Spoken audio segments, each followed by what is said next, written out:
Hey, how are you doing? Barbara here, and welcome to another episode of Lessons from Leaders. Now, today I'm really excited because I'm talking to a lovely, wonderful woman called Julie Smith. Now, Julie is the head of development and she's a trustee for the Netball Development Trust. And this is a charity that she co-founded. And basically what they do is through netball, they work with children in places like Uganda and in the UK to really support them. So she's an absolute force of nature and so positive. She's infectious. So I'm really excited to be sharing this conversation with you. Now, in this chat, we talk about juggling because the brilliant thing about Julie's story is that she doesn't work for her charity full time. She works part time. She actually works for another organisation 4 days a week, and then she works on her charity on a Wednesday. So we talk about juggling different priorities, and we talk about being positive and taking risks and just going for what you believe in. So it's a really lovely conversation. I really hope you enjoy it. Underneath the video, I'm also going to be sharing loads of information about the Netball Development Trust, if that's something that you can or your organisation can support. Just again, to find out a little bit more about what they do. And if you've got any questions, let me know. But thank you for watching and enjoy. Hi Julie, thank you so much for joining me today on your favourite day of the week.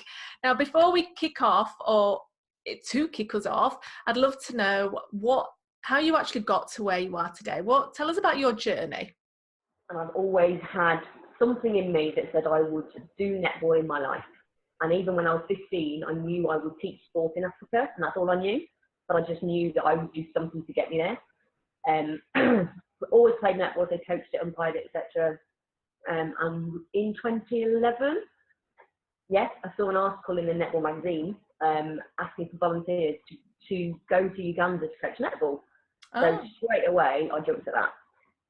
Although the article said, "Are you a young leader who wants to come to Africa?" And I was like, "I'm a leader who wants to come to Africa," but I wasn't particularly captain young leader.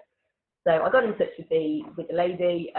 She said, "Well, come anyway." Jumped at the chance, and to cut a long story short, had an amazing 2 weeks in Uganda, and just couldn't not get involved in the organisation. And on the plane coming home, we just started mapping out the next few years, and then I was part of it, and then the charity was born, and literally the rest is history.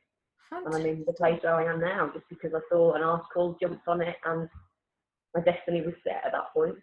Yeah, and what I love about that story is that you could easily have been put off, because it said young leader. What was the difference in age that they were looking for to what you were? Well, I think she used the word young leader because of her experience of England netball offering young leaders opportunities to get into coaching, and because she was influenced by England netball, she just used that terminology. Young leaders is probably 17-ish. Right. And I was, when was that, 7 years ago, early 30s. Right, okay. So, in my head, I wasn't going to go away with it. I just wanted to say, I think what you're doing is amazing, good luck, brilliant. But then, call it fate, call it destiny, it just happened. And it was, in that sense, a pivotal point of my life, I suppose. Yeah. A really small article in a magazine that just grabs you and you think, yeah, I need to respond to this. Yeah, exactly. But you weren't put off, and that's the difference. So many people would go, "Oh no, that's not me," and their mindset kick in, their limiting beliefs, and they go, "That's not me," and walk away. But when your heart gets involved in it, when your heart says you've got to do it, I'm a firm believer in heart over head and things like that. It's like, you might as well try it. Why not? I'm not where it's got me now. So where are you now? So right now I am the trustee and the head of development for the Netball Development Trust.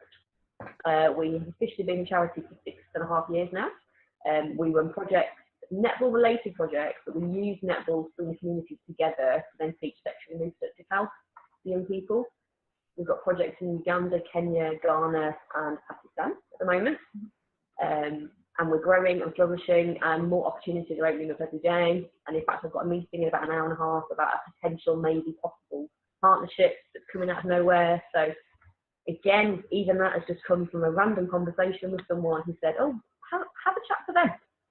And I did, and you know, things go from small, I suppose that's small acorns. You've just got to jump at these chances, and you don't know what's going to come. So say yes to it. You can always then say no later. Exactly, and that is such a good message. It's so powerful. Just jump in and see, and then you can always say, you know, say no later. Brilliant message.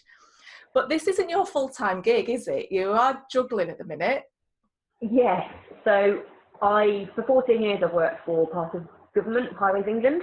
So my full-time job is civil servant, pushing paper. Doesn't inspire my heart at all, but the terms and conditions are brilliant. Last November, so it's almost a year now, I took the plunge to take a day a week from the day job to give to the charity. Unpaid, and I don't say that to be a martyr. You know, I say that because that's the situation that we're in. The charity needed more time. I'd taken 3 months last year, 2017. I took 3 months as a sabbatical off work, again unpaid, just to see where the charity needed to go, see what we had to do. And that was a lot of soul searching, a lot of document writing, strategy writing, policies, a lot of meeting with other charities, you know, to say what do we have to do? You know, how do we run this charity properly? That was that 3 months, and it was the most incredible, rewarding 3 months. I was happy every single day. So then when I went back into full-time work, then I was like, oh, I can't do this anymore. I can't do this all the time.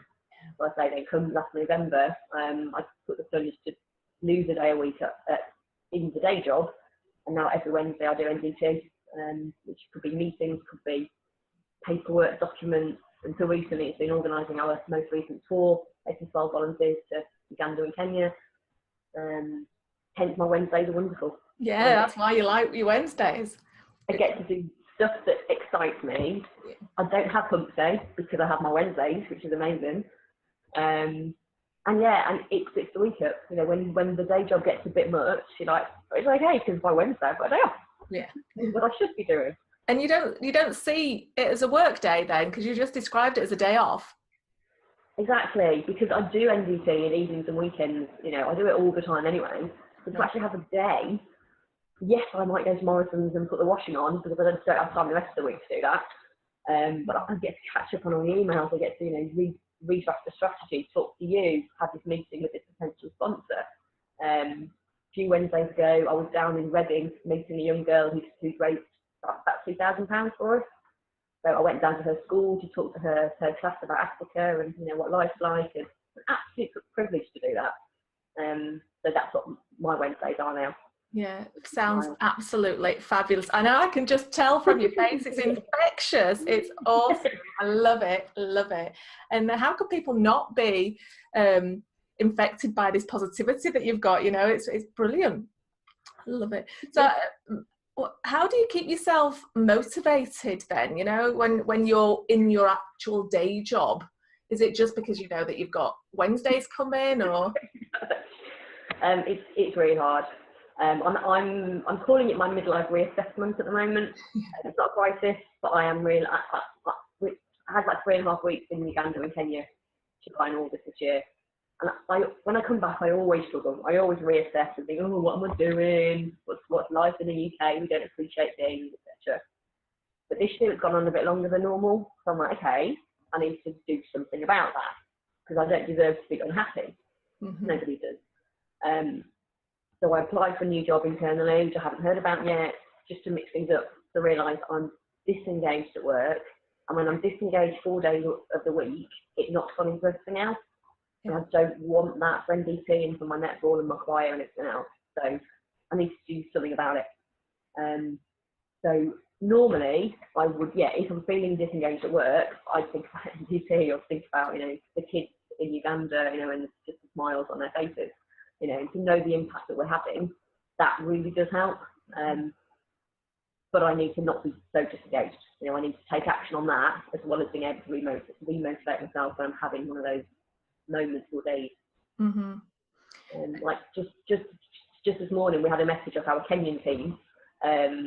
We donate sanitary pads to 240 girls on our project. And this morning was when they were distributed in one of the primary schools. And we've got all these photos of these girls holding up all their packs of pads with these massive rings on the face. And I was like, this is why I do it. This is why, yeah. And that, again, it's such a powerful message, because we talk about understanding our why. You know, why do we get up out of bed in the morning? What is it that drives us? What motivates us? But it's things like that, you know, that when we really nail down our why, it's so powerful. It's such a powerful motivator. And yeah, you know, when you've got tangible stories, and you know, and I've been out there, so I know the girls, I know what they go through when they haven't got sanitary pads, or they don't understand what the period is. Yeah. And all of a sudden you see, now they get it, or now they've got a pad, now they can go to school and keep playing netball and be, you know, equal with the boys. Like, that didn't take that much effort, but boy, is it worth it. So yeah. Very powerful motivator. Yeah, I just love it. So what advice would you have for anybody that's looking to do something different, and maybe, you know, having a bit of a passion on the side? It's not going to be a side passion forever, is it? It's going to grow into something. Will grow. Yeah, I can sense that through the story. I suppose it's jump at every opportunity. You know, you don't know what's around the corner. You know, I always say, you know, I wear our branded t-shirts, you know, and hoodies all the time, because you don't know who's seeing it and who might click on your link and have a look at it. You use every opportunity. Say yes to stuff, and if it goes, excuse the phrase, tits up, then you can back out of it later. But it might be the most rewarding opening that exists out there. So throw yourself into it and take that risk. Now, I would have always said I'm risk averse. I wouldn't want to just leave my job because of all the amazing terms and conditions and the pension and all this that I've got. But then hang on a minute, it's not making me happy. So actually, what's the balance here between taking that risk and maybe walking away for a few years and being happy? Or do I stay put because it's easy and I've got, you know, a nice pension in 40 years, or actually, you know, to claim it? And it's maybe take that risk. Calculate it, but maybe take it. Yeah, and that's coming out loud and clear from you, Julie, that you have to listen to yourself, don't you? And just check in and see, actually, is this making me happy? And that's something that you said earlier, isn't it? About you came back from your trip and it lasted a bit longer this time, didn't it? Where you felt, oh, I'm never coming back, I don't want to. And it was, again, you checked in with yourself and thought, right, now I've got to take action. And so many people don't do that. No, and I think the message that I got from somewhere, from the greatest, I don't believe in God, but from something out there that's told me this year, is you deserve to be happy. And that's not just me, you know, all of us do, you know, and there's so many people who just chug on in the day job because they think that's what everyone else does and that's what society expects of you. Yeah. No, you shouldn't have to. If you are pretty much happy and you're content and you get your joys from outside of work, then okay. You know, for a few years, yes, carry on. But if it's destroying your soul and who you are, get out of there and go and do something else. Even if it's working, you know, in the corner shop for a year, you'll learn new stuff in that job and you'll reassess things, and then you'll think, hang on, I don't like this, but I didn't like that, so maybe I'll try that. Yes. Don't get stuck, because it's the worst feeling, getting stuck. Yeah, I love it. Love it. Yeah. So you're obviously in a really great place right now. So looking back, what has been your biggest challenge? For me personally? Well, it doesn't have to be, but just as you've been working. I think it is that balance between the day job that drains me, emotionally drains me, and then the charity that completely fills me up emotionally. And I just want to give so much more to that, but I just can't, because I don't have the. It is finances, and it's really annoying, and it comes down to money. Or she didn't. We've got the passion, we've got the project, we know what needs doing, but there's two of us who run the charity. My colleague's a solicitor, and we both have to keep the day job going at the minute. So it's a real challenge to keep that motivation work when you're not feeling it. You know you shouldn't be there. You know your place on the planet is not to, for me, you know, deal with tarmac every day. Care about it, but it's what I've got to do at the minute until we get to that point when we find a sponsor or pot of money at the end of the rainbow or whatever, when we can do the charity full time. Yeah. I think it is that self-motivation bit of one day it will come, keep chipping away at it until it comes. You've just got to keep happy. Yeah, and keeping that vision alive, you know, just you understand where you're heading. You know, your GPS is completely aligned, isn't it? You know where you're heading, and this is it's just a means to an end at the minute. You know, it's just another chapter in that autobiography that you're writing. You know, that we're all writing hypothetically. So it is just a means to an end. It is not the end goal. No. Yeah, I've had quite a few conversations with people at work recently, possibly because I'm feeling in, you know, the same boat. And everyone's saying, oh, you know, I can retire in, you know, 30 years and then I'll be really happy. It's like 30 years, guys. I know. And I'm motivated. I'm like, no, get out now. Yes, where we work is a brilliant employer, but if it's not ticking your boxes, just move and do something else for a bit and re-energise yourself. I know. I remember sitting surrounded by my colleagues who I love dearly, and they all had their pension packs came through for that particular day, and they went, oh, I can retire in, you know, 15, 20, how many years? And I'm sat there having a heart attack going, this is your life. It's your life. What's going on? You know? And why are we all saying, when I retire, I'll be happy and do stuff I want to do? Do it now. Yeah. When you're young and fit and energetic, and you can do it now. Definitely. It's easier said than done, I knew that, but, you know. Yeah, I know, exactly. So I want to kind of tap into this juggling that you're doing at the minute, and you're doing it really, really well. So what, if you had to choose just 3 skills that enable you to do that, enable you to kind of run your charity and have this other hat on as well, what would they be? It is about, and it's a cheese line of time management. And it's using every bit of time you've got whilst looking after yourself and resting and recovering and having your mindful time. It's using every little nugget of time and this magic phone device and, you know, checking emails and catching up on the charity between bits of work. There's a time management thing. There's definitely an organisational, you know, making to-do lists and plans and things time as well, which is, you know, very closely linked. Because there's so much to do with the charity. Some is big stuff, some is small stuff. So when I can do the small stuff, you know, on the train to work, I do it, you know, move things on. But when we first started, when I first started doing my Wednesdays, my colleague and I would say, oh, so on Wednesday, can you be doing this? And it probably was, you know, email someone about something. I was like, I need to do that now, so that when it grows and grows, I can then deal with the growth bit on Wednesday, not wait to send the email on Wednesday. Yes. It's about planning that time and planning that resources really well. And I think there is an element of just looking after yourself, whether that's a skill in itself, but it's, you know, there is so much to do and I want to do so much for charity. But occasionally on a Wednesday, you know, I just have a lie-in and I go to the supermarket and I put the washing on and I just have that moment for me. So, do you know what, this is my time at the moment. And if I need to go and buy some new netball trainers, which I'm doing this afternoon, then I do that on a Wednesday because it's my day.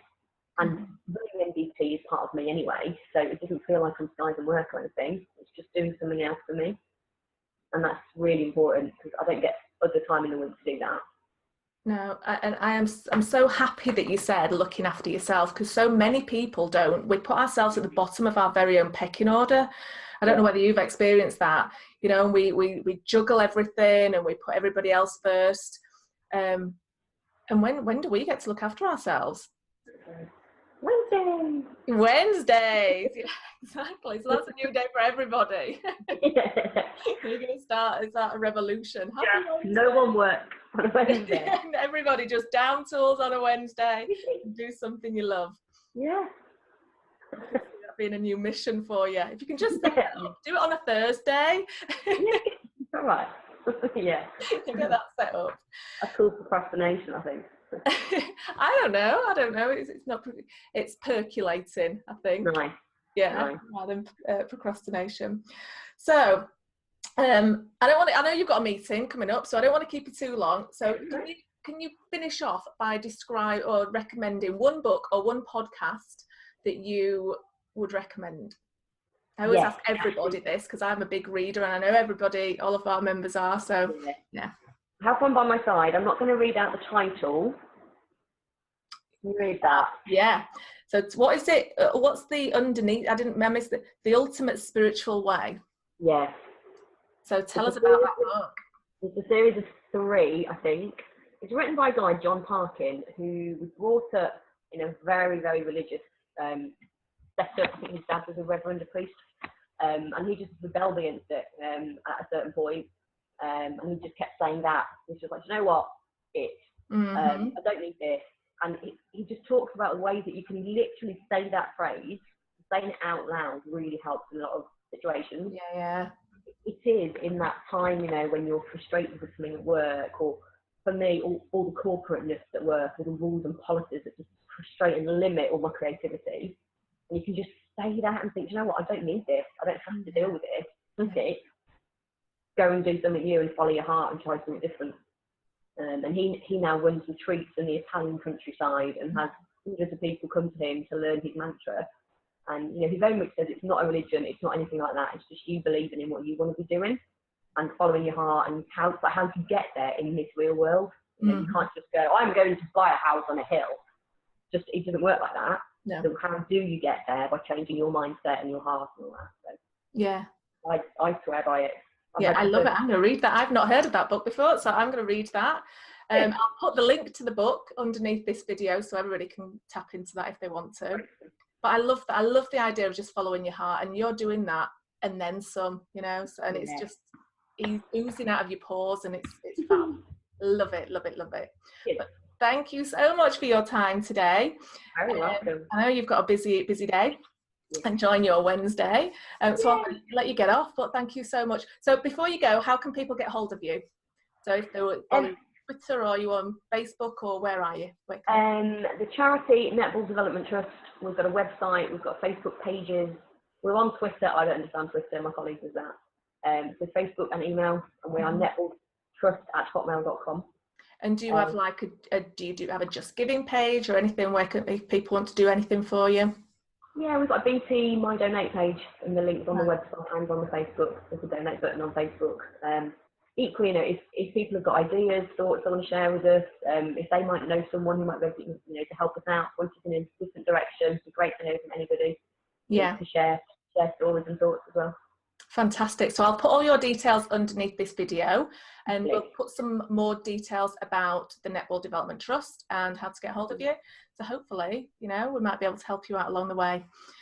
Okay. Wonderful. Thank you so much. No problem. Thank you. Take care. Bye. Bye.